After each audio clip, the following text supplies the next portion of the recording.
बिस्मिल्लाहिर्रहमानिर्रहीम। अस्सलामु अलैकुम वरहमतुल्लाहि वबरकातुहू। मोहतरम नाज़रीन, आज हम जानेंगे हज़रत इदरीस अलैहिस्सलाम और मौत का फरिश्ते का एक अजीब व गरीब वाक़या।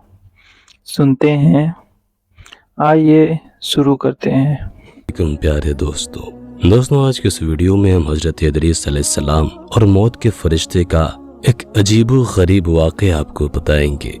ये वीडियो बेहद ही दिलचस्प है, इसलिए आखिर तक जरूर देखिएगा। और अगर अब तक हमारा चैनल इस्लामिक कहानी सब्सक्राइब नहीं किया तो जरूर सब्सक्राइब करते हुए साथ में लगे घंटी के बटन को भी दबा दीजिएगा।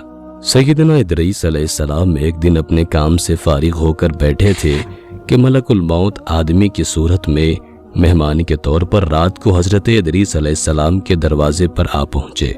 हजरत इदरीस अलैहिस्सलाम हमेशा रोजा रखने वाले इंसान थे।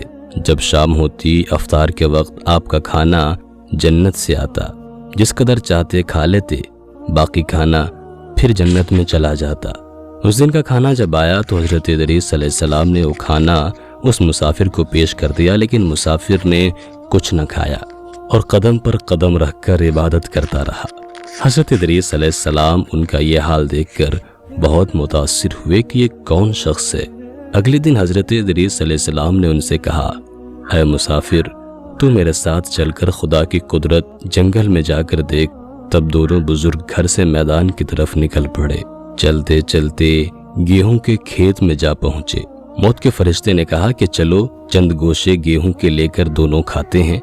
हजरत इदरीस अलैहिस्सलाम ने फरमाया, अजीब बात है, रात को तूने हलाल खाना ना खाया, अब हराम खाना चाहता है। ये वहां से दोनों बुजुर्ग दूसरे बाग में पहुंचे और वहां भी अंगूर को देखकर हजरत इजराइल अलैहिस्सलाम ने खाने का इरादा फरमाया। हजरत इदरीस अलैहिस्सलाम ने फरमाया कि खैर की मिल्कियत में तसर्रुफ हराम है। फिर जाते जाते एक बकरी देखकर हजरत इजराइल अलैहिस्सलाम ने खाने का इरादा किया।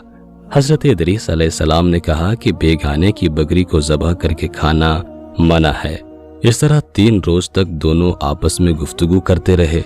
जब हजरत इदरीस अलैहिस्सलाम को लगा कि ये शख्स इंसान नहीं मालूम होता, ये कौन शख्स है, और फरमाया कि खुदा के वास्ते जाहिर तो कर कि तू कौन है। मुसाफिर ने कहा कि मैं इजराइल अलैहिस्सलाम हूँ।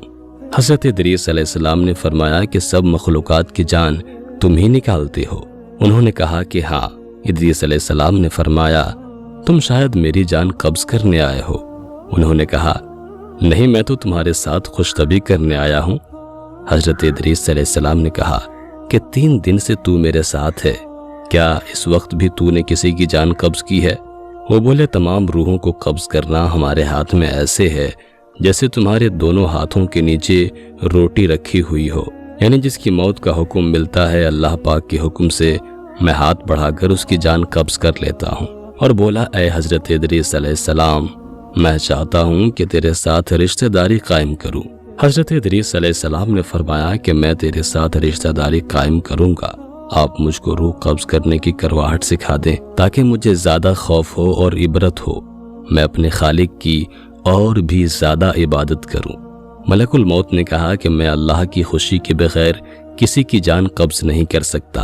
तब हजरत इदरीस अलैहिस्सलाम ने खुदावंद कुद्दूस की बारगाह में अर्ज की और फिर जान कब्ज करने का हुक्म मिलने पर जान कब्ज कर ली गई। फिर मौत के फरिश्ते ने खुदा की बारगाह में दुआ मांगी और अल्लाह पाक ने उनको जिंदा कर दिया।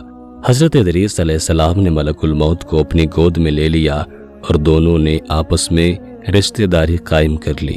फिर मौत के फरिश्ते ने उनसे पूछा, ऐ इदरीस अलैहिस्सलाम, जान निकलने की तलखी कैसी थी? वो बोले, जैसे किसी जिंदा जानवर की खाल सर से पांव तक उधेड़ी जाती है। मौत के फरिश्ते ने कहा कि ऐ भाई, कसम है रब्बुल आलमीन की, जैसे मैंने तेरे साथ एहसान किया और जितनी आसानी मैंने आपके साथ की, ऐसा मैंने किसी के साथ नहीं किया। हजरत इदरीस अलैहिस्सलाम ने फरमाया, ऐ भाई, मुझे दोज़ख के दरवाजे तक ले चल ताकि उसको देखकर मुझे खौफे इलाही ज्यादा हो और मैं ज्यादा इबादत और बंदगी करूं। तब मौत के फरिश्ते ने अल्लाह के हुक्म से उनको दोज़ख के 7 तबक दिखाए। फिर हजरत इदरीस अलैहिस्सलाम बोले, ऐ भाई, मुझे जन्नत देखने की आरज़ू है, دیکھ کر خوشی حاصل کروں اور عبادت زیادہ سے زیادہ کروں۔ موت کے فرشتے حضرت عزرائیل علیہ السلام ان کو جنت کے دروازے پر لے گئے۔ پھر انہوں نے جنت کے مناظر اپنی آنکھوں سے دیکھے، پھر کہنے لگے، اے بھائی، میں جان کے تلخی سہ چکا ہوں، پھر دوزخ بھی دیکھی اور میرا جگر پیاس کے مارے جل رہا ہے، اجازت ہو تو بہشت میں جا کر ایک پیالہ جام پی لوں۔ تب انہوں نے کہا، ہاں اگر تم واپس آنے کا وعدہ کرو۔ شاید پیاس کی وجہ سے حضرت ادریس علیہ السلام نے واپس آنے کا وعدہ کر لیا اور اللہ تعالیٰ کے حکم سے اپنی جوتیاں درخت توبہ کے نیچے چھوڑ کر بہشت میں داخل ہو گئے، کیونکہ باہر آنے کا وعدہ کیا تھا، اور نالین کو بھی درخت کے نیچے چھوڑ آئے تھے۔ کچھ دیر بعد موت کے فرشتے نے ان کو آواز دی، اے بھائی، دیری مت کرو۔ تو جواب میں حضرت ادریس علیہ السلام نے فرمایا، اے مہربان، اللہ تعالیٰ فرماتا ہے کہ ہر نفس کو موت کا مزہ چکھنا ہے۔ اب تو میں نے موت کا مزہ چکھ لیا ہے اور میں دوزخ میں بھی پہنچ چکا ہوں، اور یہ بھی اللہ عز و جل فرماتا ہے کہ ان کو وہاں کوئی تکلیف نہ پہنچے گی اور نہ ہی ان کو وہاں سے نکالا جائے گا، یعنی جو جنت میں گیا واپس نہ نکالا جائے گا۔ اے بھائی، اب میں ہرگز نہیں آؤں گا۔ بارگاہ الہی سے آواز آئی، اے عزرائیل علیہ السلام، تو حضرت ادریس علیہ السلام کو چھوڑ کر چلا جا، میں نے ان کی تقدیر میں یہی لکھا تھا۔ حضرت ادریس علیہ السلام موت کا مزہ چکھ کر اور دوزخ کو بھی دیکھ کر جنت میں جا رہے تھے۔ تب حضرت عزرائیل علیہ السلام بولے، ہر نبی پر جنت حرام ہے جب تک کہ جنت میں خاتم الانبیاء حضرت محمد مصطفیٰ صلی اللہ تعالیٰ علیہ وآلہ وسلم داخل نہ ہو۔ پھر آواز آئی، عزرائیل علیہ السلام، میں بہشت کو دریغ نہیں رکھتا، لیکن پہلے بہشت میں محمد صلی اللہ علیہ وسلم داخل ہوں گے، ان کے بعد ان کی امت داخل ہوگی۔ حضرت ادریس علیہ السلام تو بہشت میں چلے گئے اور ان کے سب فرزند ان کے جدائی میں گریہ اور زاری کرنے لگے، ان کی یاد میں آنسو بہاتے اور بہت روتے۔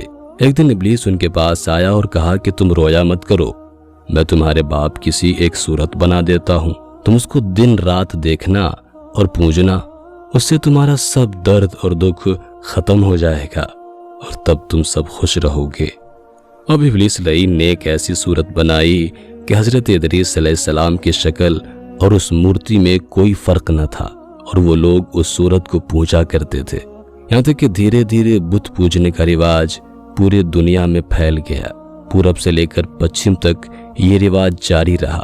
کوئی آدمی اللہ تبارک و تعالیٰ کو نہ جانتا، نہ کسی کے پاس علم تھا۔ خدا تعالیٰ نے حضرت نوح علیہ السلام کو ان پر پیغمبر بنا کر بھیجا تاکہ ان کو ہدایت کی راہ بتائے۔